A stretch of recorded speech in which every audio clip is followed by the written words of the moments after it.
Hindi naging maganda ang mga nakarang araw at mga nakarang linggo natin mga probinsya. Paano kasi nabulabog yung ating pinagbibitagan doon sa taas. Kasi merong mga nagputol ng mga punong kahoy. At hindi lang yan mga probinsya, meron din na naghukay, di ko mawari kung anong inuhukay nila rito. Malamang ko, ito ay ubeng gubat. At meron pang mas masakit dyan mga probinsya. Paano kasi pinagpuputol yung ating mga bitag doon sa taas ng bundok.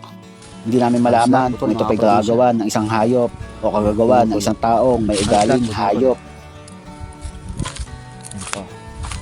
Mabuti na lang mga kaprobinsya, meron pa tayong kauna-unahang pinagbibitagan, kauna-unahang inilagay natin nung nag-start tayo ng manghuli ng manok na labuyo. Kaya ngayong araw mga probinsya, i-check naman namin yung lumang bitag, baka sakaling makahuli na o baka mamaya ay sinira din. So, bali dalawa yung bitagan namin mga probinsya, yung isa, wala na. Nagtatanggal yung mga bitag natin dun sa kabila, yung bago. Tapos itong luma, ito yung mga nakakahuli talaga. Yung bago kasi nilagay namin mga probinsya, hindi pa nakakahuli yun. So dapat ngayon, dapat yun makakahuli na rin dapat eh, yan ang problema.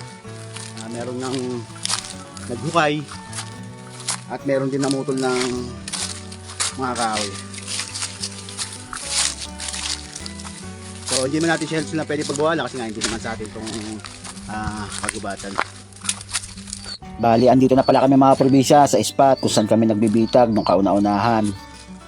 Bali, dito nga pala kami nakahuli ng iba't ibang mga hayop mga probinsya. Andyan ang emerald dove, andyan yung kingfisher, andyan yung isugil pedon malcoa, andyan yung bayawak. So marami tayong nahuli dyan mga probinsya. Syempre dahil manok na labuyo lang ang ating target, bali pinakawalan natin yan. Sa mga nagtatanong mga probinsya kung may nahuli na ba kami ng manok na labuyo, yes po, meron na po kaming nahuli. Bali 3 lalaki at saka 1 babae. Kaya lang sa kasamahang palad lang mga probinsya, nakawala nga pala yung babae natin. Bali hindi muna tayo makakapag-breed.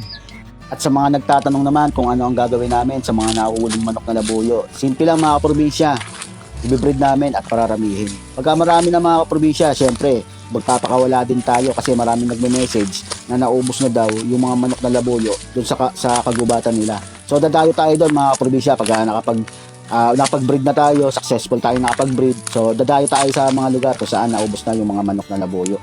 At kung hindi ka pa nakapalo mga probinsya, mag-follow ka na para updated ka sa mga susunod ko pang mga video. Dahil may mga gandang senyalis nga mga probinsya dahil merong gumala na manok na labuyo kasi merong pinagkalahigan. Kaya lang ang problema, hindi siya napadaan doon sa ating bitagan.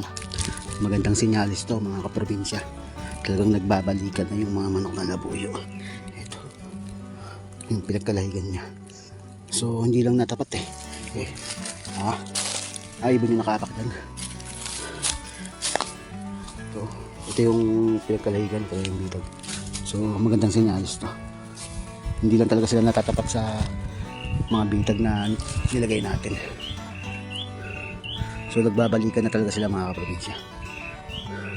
Bali wala na naman pala tayo nahuli dyan mga probinsya. Ang mahalaga na check natin yung bitag. Bali hanggang dito na mga probinsya. Like and share naman.